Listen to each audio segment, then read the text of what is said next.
Hey guys, welcome back sa aking kusina.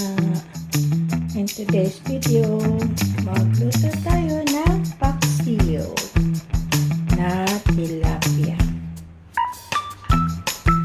Okay, una, lagay natin dito yung ating luya. Ayan, naka-frozen yung ating luya. And bawang. Ayan. Then, lagay na rin natin yung ating sibuyas.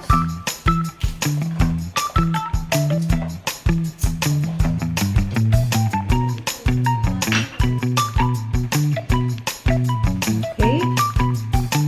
So, lagay natin.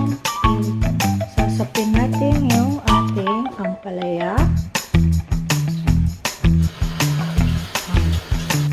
Then, ang ating talong.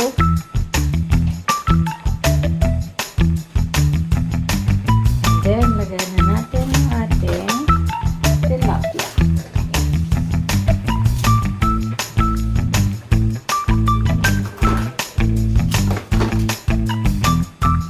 At ang ating sili.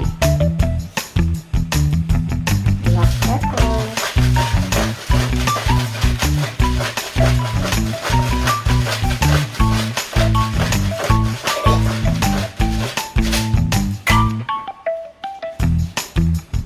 Two ladle of vinegar.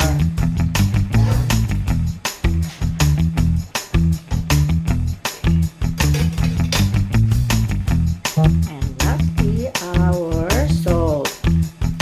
Yan. Depende sa panlasa mo. Yan. Hindi pa pala lastly yun. And olive oil. Alright.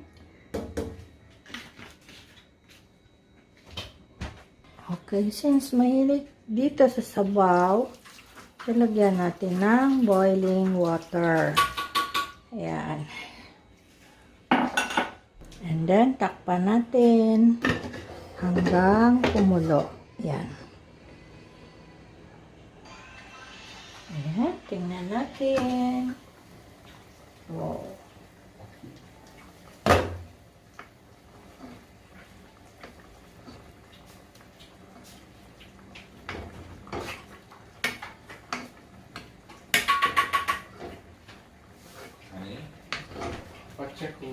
Hi. Ayan, luto na ang ating paksiw na may sabaw.